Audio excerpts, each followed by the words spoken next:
ആവേശം ജനിപ്പിക്കുന്ന തട്ടുപൊളിപ്പൻ സിനിമാറ്റിക് പ്രസംഗം. തമിഴക വെട്രിക്കഴക പാർട്ടിയുടെ നയപ്രഖ്യാപനം മുതൽ ഇങ്ങോട്ട് തമിഴ് മക്കൾ കണ്ടത് അങ്ങനെയാണ്. പ്രസംഗം കൊണ്ട് ജനത്തെ ഇളയ ദളപതി കയ്യിലെടുക്കുന്നതാണ് കണ്ടത്. താരം മണ്ണിലേക്ക് ഇറങ്ങി വന്നതോടെ റാലികൾക്ക് ജനസഹസ്രങ്ങളെത്തി. ഇതായിരുന്നു TVKയുടെ ഒരു കോൺഫിഡൻസും.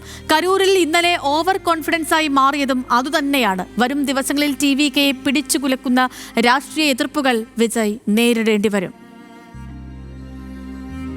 കരൂരിന്റെ നേതാവായ സെന്തിൽ ബാലാജിയെ 10 രൂപ മിനിസ്റ്റർ എന്ന് പറഞ്ഞ് കളിയാക്കി വിജയ് പാട്ടുപാടുന്നു. അതോടെ ജനം ഇളകി മറിഞ്ഞു. ആരവത്തിൽ തിക്കും തിരക്കും കൂടി. തിരക്ക് നിയന്ത്രിക്കാൻ പോലീസ് ലാത്തി വീശി.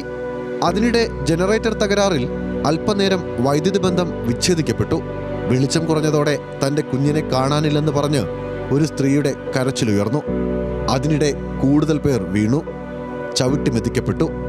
സംഭവസ്ഥലത്തുള്ളവരുടെ വാക്കുകളാണിത്.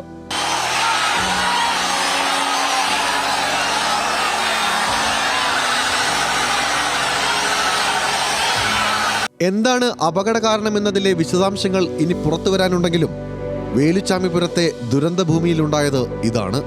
10 രൂപ മിനിസ്റ്റർ എന്ന് കളിയാക്കി പ്രസംഗിച്ച ശേഷം വിജയ് അപകടത്തെ തുടർന്ന് ചെന്നൈയിലെ വീട്ടിലേക്ക് വേഗം മടങ്ങിയപ്പോൾ കളിയാക്കപ്പെട്ട DMK നേതാവ് സെന്തിൽ ബാലാജി കരൂർ മെഡിക്കൽ കോളേജിൽ രക്ഷാപ്രവർത്തനം ഏകോപിപ്പിച്ച് പാതിരാത്രി വരെയുണ്ടായി എന്നതും ശ്രദ്ധേയമാണ്.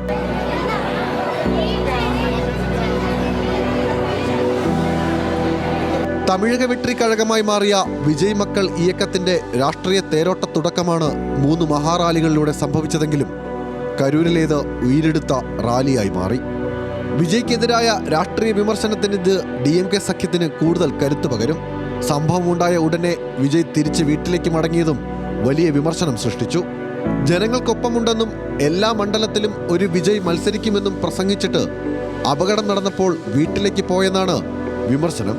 പുലർച്ചെയോടെ മുഖ്യമന്ത്രി സ്റ്റാലിൻ കരൂർ ആശുപത്രിയിലെത്തിയതും ഒട്ടും വൈകാതെ ജുഡീഷ്യൽ അന്വേഷണവും നഷ്ടപരിഹാരവും പ്രഖ്യാപിച്ചതും DMKയുടെ പക്വതയുള്ള ഇടപെടലായി കണക്കാക്കാം.